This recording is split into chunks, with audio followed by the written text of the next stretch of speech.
there is something in that patent at the very end that does allow for synthetics. Do we know if Epidolex is synthetic or not? I don't know. All I know is you need 5 times the amount of that as you do from the same stuff that comes from the cannabis bud. So it doesn't make sense.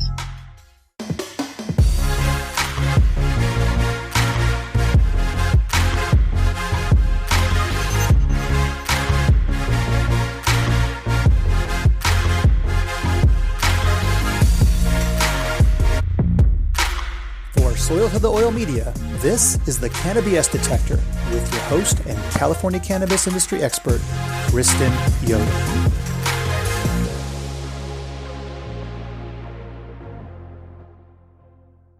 Today I have Mike Robinson joining me, and he is one of my LinkedIn connections, and he's become somewhat of a friend and someone that I saw his post a lot. What he does, he himself has epilepsy. He's also fought cancer, I believe 4 times now, non-Hodgkin's lymphoma. This guy is a beast. Like, you cannot keep him down. And his passion is helping children with epilepsy, helping children and families with autism. I don't know if they're married, but I mean, she's basically his daughter, Genevieve. He's done a lot of videos and he keeps people abreast on just how far she's progressed using cannabis. It's pretty freaking amazing, actually. And he is a major advocate for patients. Being a patient himself, I think those are the best advocates, more than doctors, is when your own life is on the line. So I wanted to bring him on because we've been talking about GW Pharma's Epidiolex's, and he's been very vocal about the side effects, and he's really been staying on top of this because it's important. It's especially important for families with young children with epilepsy that are trying GW Pharma's Epidiolex to see if it will help their kids. And while it has been successful for some children, there's also been some incredibly bad side effects. And I think that it's very important that we bring this out there because as a publicly traded company, and there are a lot of doctors that hold stock in this company, no one's speaking out about the negative aspects of this pharmaceutical.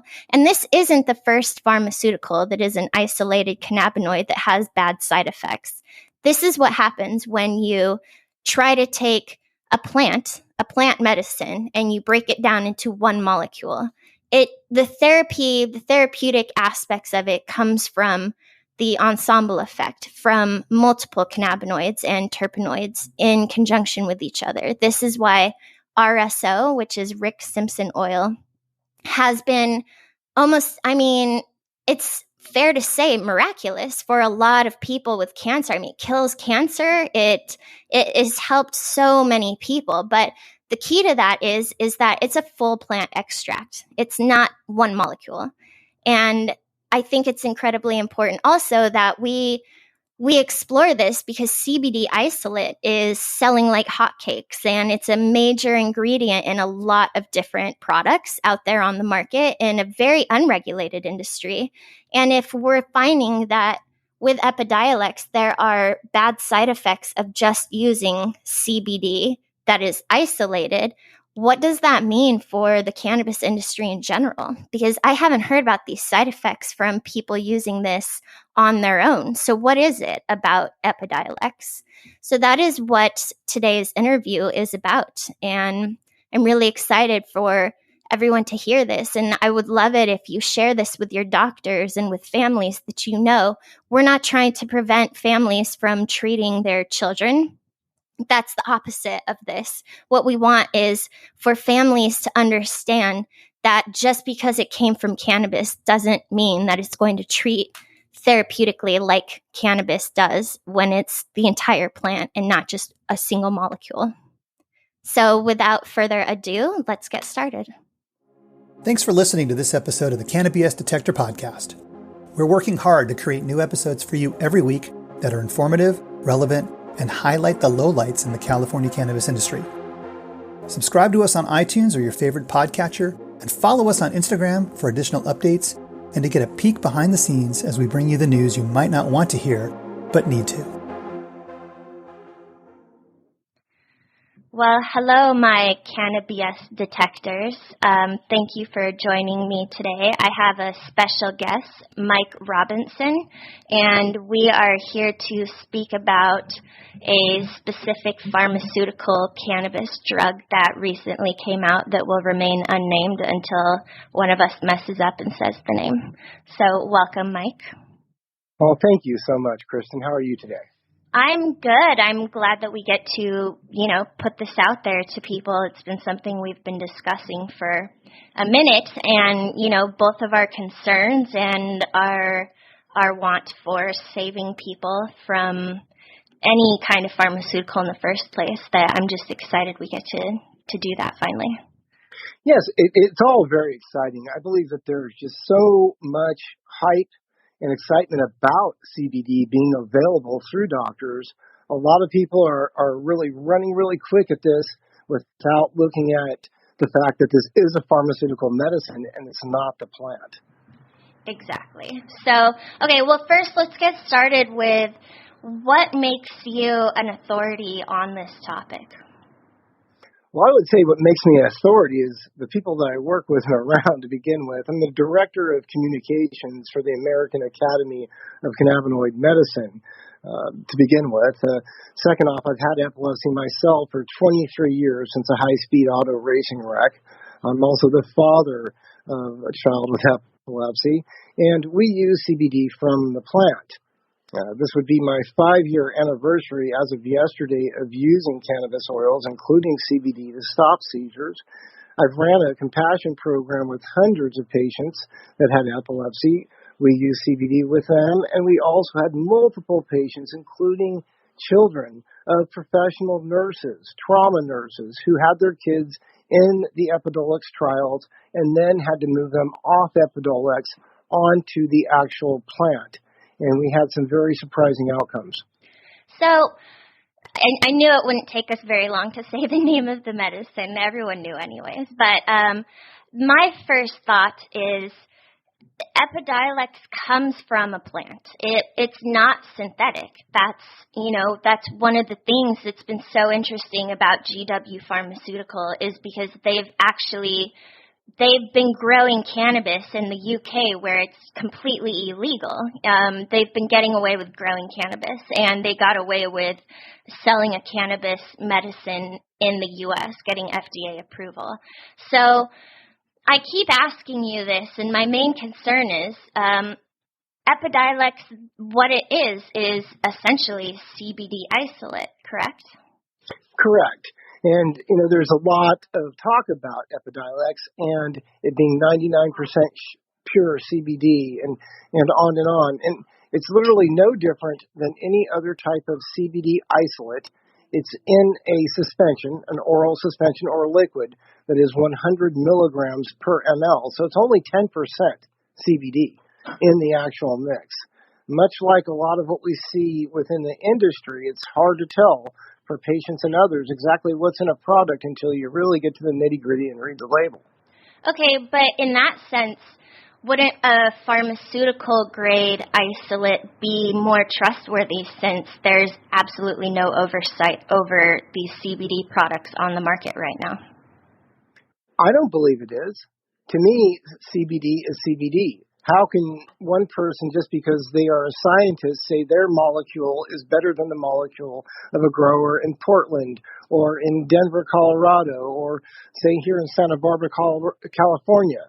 The actual plant structure or the structure of the chromosome of the cannabinoid is the same, whether it's coming from isolate or whether it's coming from the plant.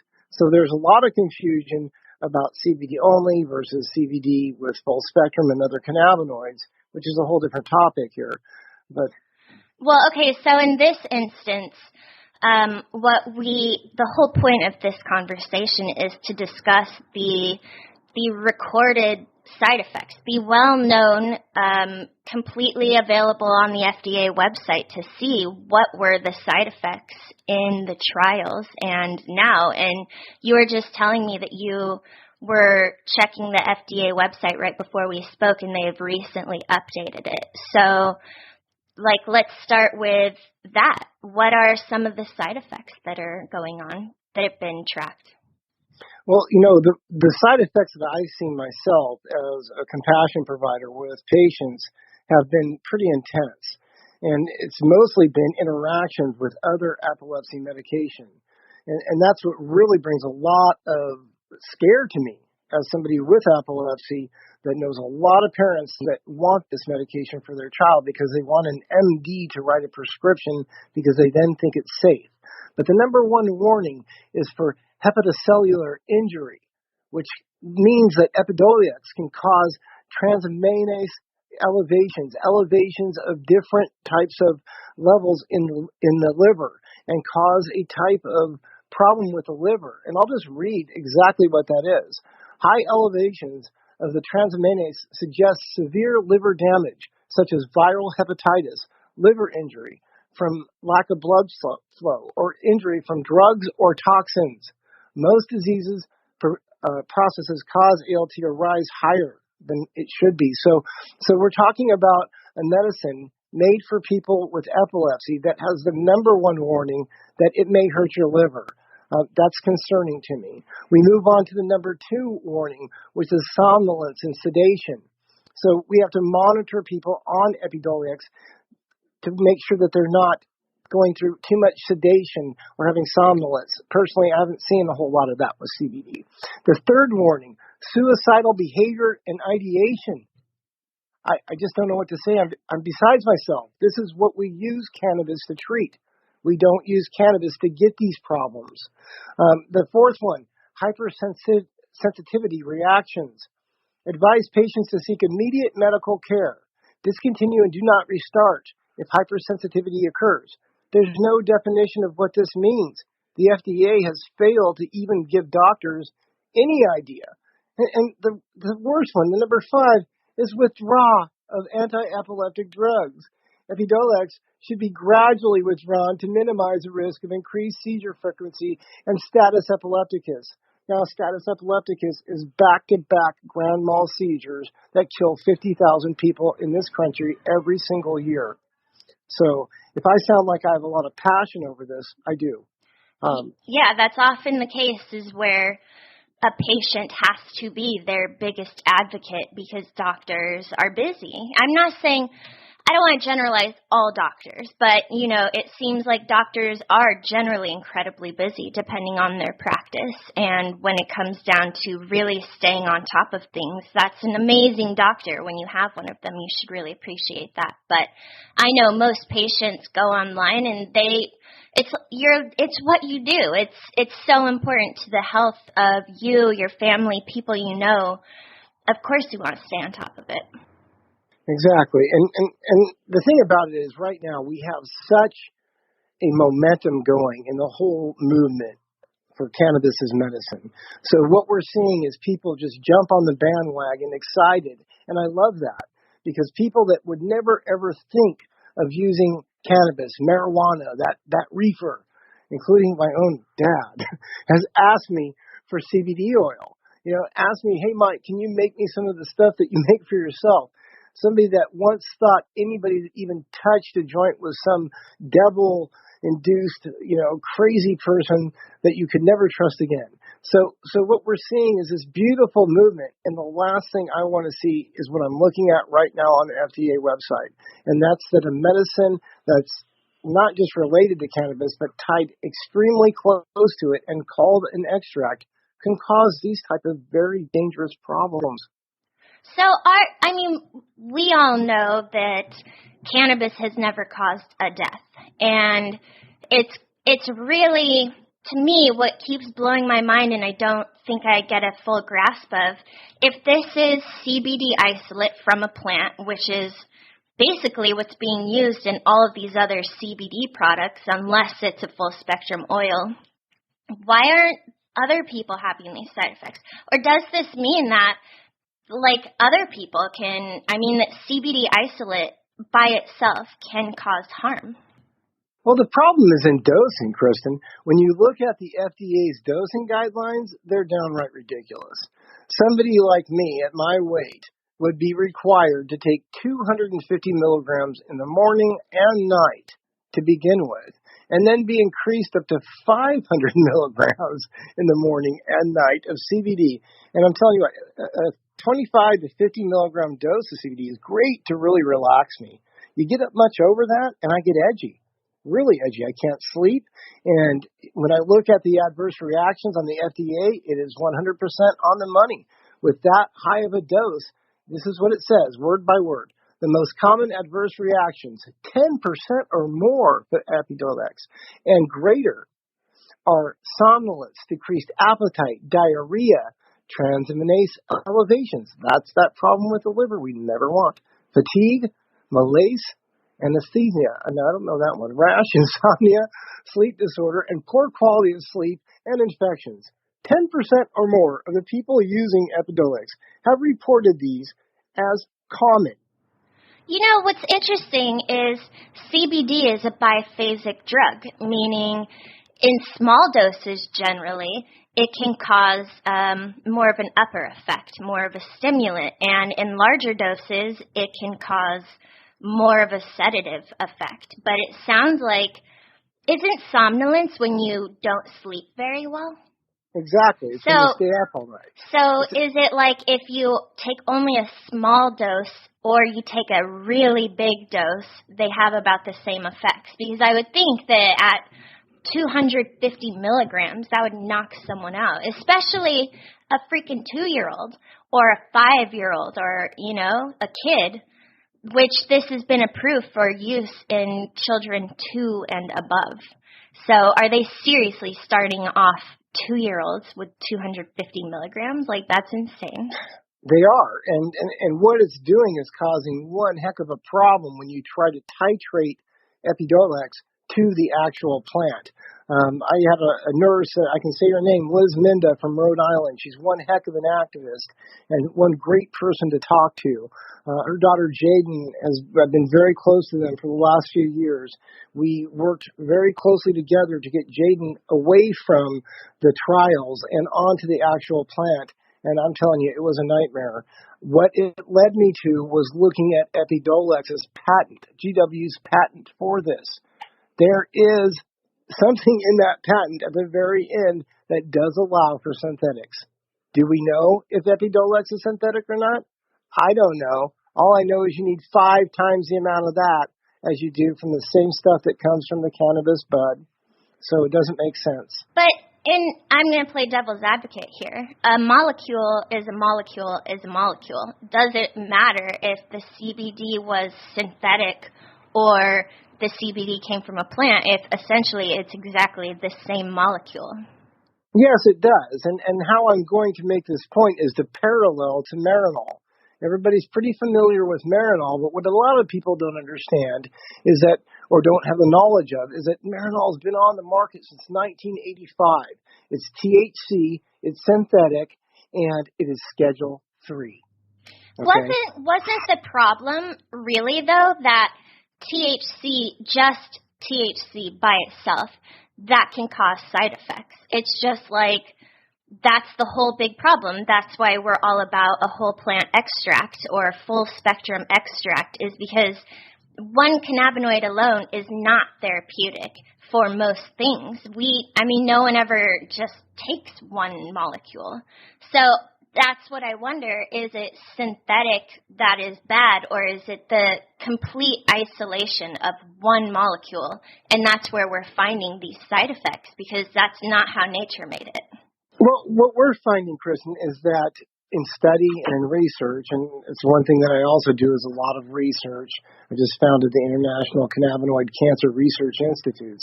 And what we find is that the GPR, an orphan receptor, which is coined the CB3 by Professor Raphael Mechoulam over in Tel Aviv. This is literally a receptor that acts like a CB1 or CB2, a cannabinoid receptor, but it's picking up the actions of CBD. And what we're finding is that when there are other cannabinoids or terpenoids with that, then the endocannabinoid system works properly.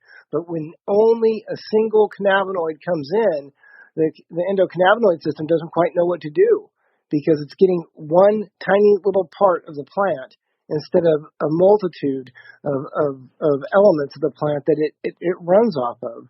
So it makes a huge difference whether or not you have a single cannabinoid treatment or whether you have a treatment or product that has multiple cannabinoids at levels you can detect. And with terpenoids, it matters in the signaling. So it's a huge difference. So what about all the CBD isolate products out there? There's there's a ton of CBD isolate, and you could even get it to dab. Like they sell just plain CBD isolate.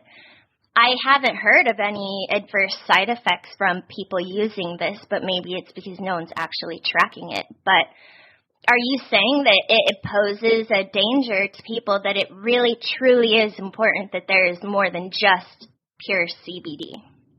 Oh, it poses a big danger. We've gotten the CBD isolate dabs sent to us before. My fiance Anne-Marie, Genevieve's mom, there's people that know me, okay, we've sat and dabbed the CBD isolate dabs before.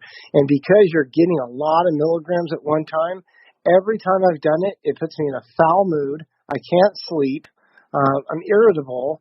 It's just not good. So is CBD isolate not a good thing?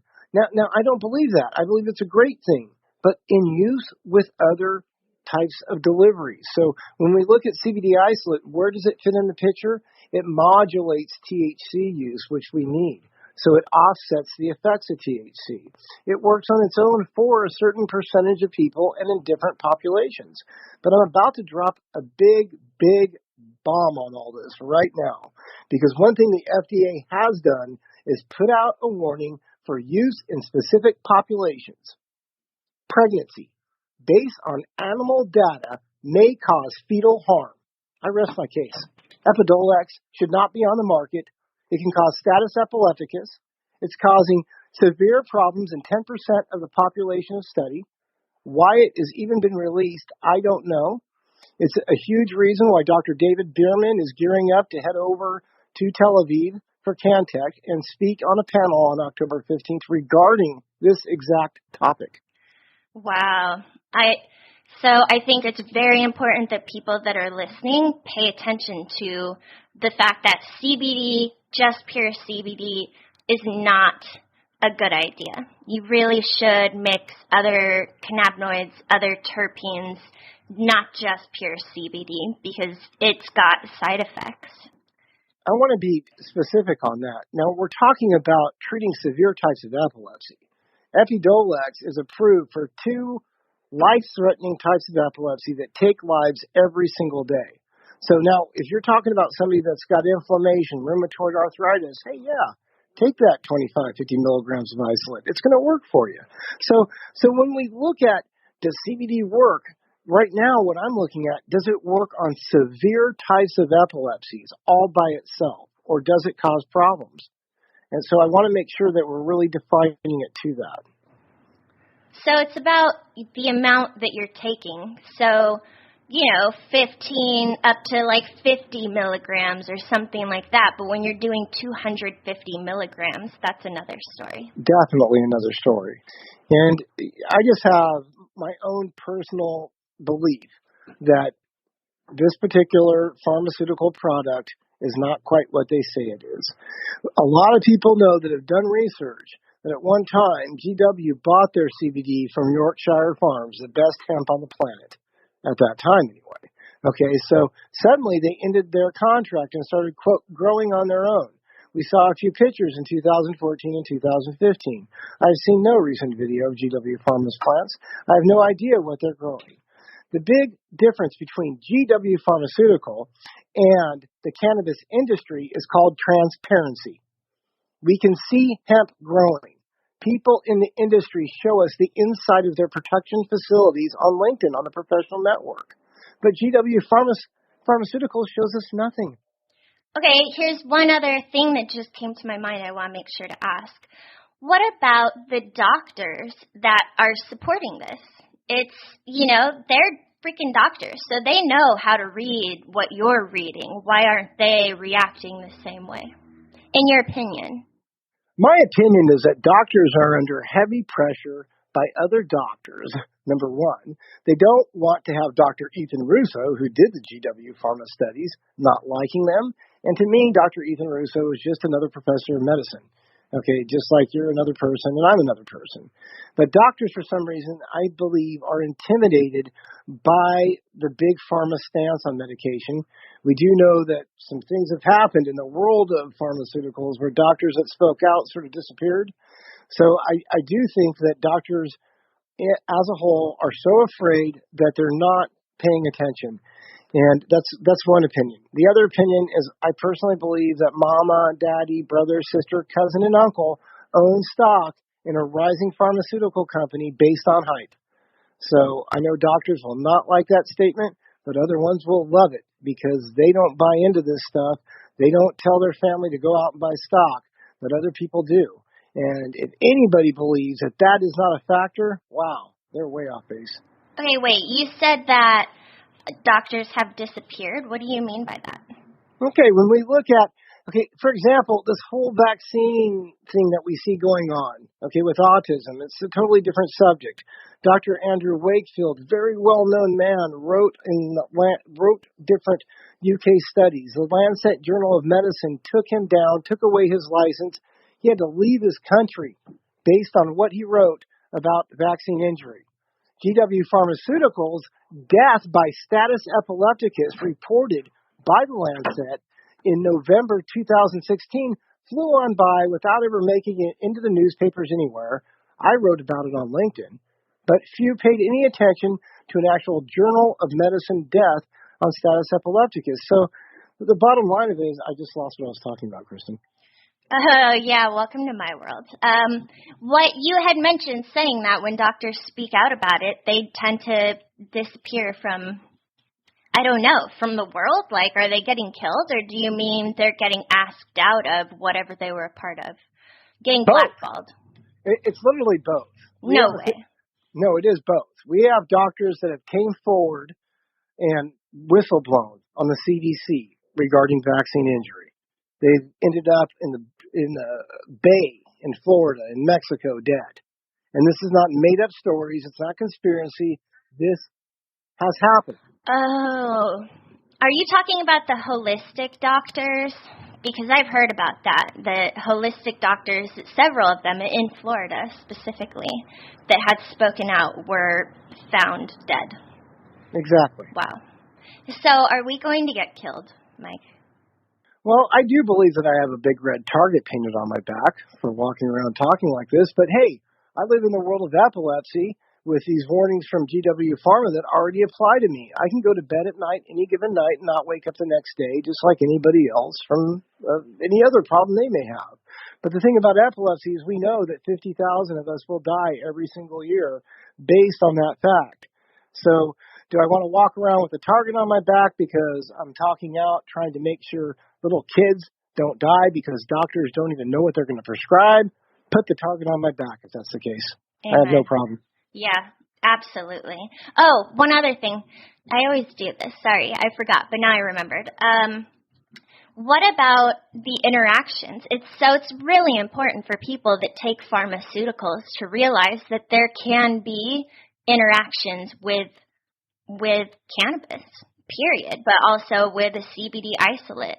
So, I mean, I think given that was the number one warning, is that it can have that kind of effect if you're taking other anti-epileptics, then that's something people need to be aware of. Yes, they need to be very aware. The number one prescribed anti-epileptic right now is called Onfi, the drug clobazam. It's actually a strange new type of benzodiazepine that's been around for quite some time, somewhat of a weird synthetic med that I did not like. It was one of the medications I quit 5 years ago when I started oils right away, and I had to quit because even then, 5 years ago, I knew I could not take CBD and Onfi together. But here we are 5 years later, and I'm no longer a patient. I'm no longer a compassion provider. Now I'm the director of communications for the Academy, the American Academy of Cannabinoid Medicine, with 8 board members that are world-renowned. And we've got to get the word out on these interactions. Onfi or clavazam mixed with CBD is a deadly combination. It can and will cause status epilepticus, back-to-back seizures, which can and do kill people every single day. A lot of people do not know that our Olympian FloJo, the track star, a lot of people watched her win 5 gold medals about 20 years ago, and they know who FloJo is. But they do not know that 2 years after she won those 5 gold medals, she died in her sleep to SUDEP, sudden unexplained death in epilepsy patients. Wow. This is very serious. So these interactions go far beyond clavazam, Onfi. They go to valproic acid, another big-time prescribed anticonvulsant. That's the one that mixed with Epidolex is the number one warning to cause those liver problems that are much like hepatitis. Wow. So I mean, we've got serious concerns far beyond this stuff will give you a headache or the runs. Yeah, this is definitely an important topic, and I'm really glad that you came on. Where can our listeners find more information and find you? Well, I have a blog that I write on. It's at mikesmedicines.com. It's pretty easy to find. So I give some information on that. I'm on LinkedIn. I'm pretty easy to find on there. Mike Robinson, Cannabis Heals. It's people can email me at 50kreasons@gmail.com, and there's 50,000 reasons I keep that email address. I've talked about it on your show. It's the number of people that die every year to seizures. So it's all very serious, and I'm very, very thankful to you for providing this platform and providing this knowledge to people that definitely need it. Absolutely, and thank you so much for making us all aware and, taking the risk of having a target on your back, because this is incredibly important, and more people need to speak out when they see things like this, or they hear things like this, or they know about these things, because people's lives are in the balance. So thanks again for coming on. You're very welcome. You have a great weekend, or the great rest of the weekend. Thank you. You too. All right. Bye-bye now.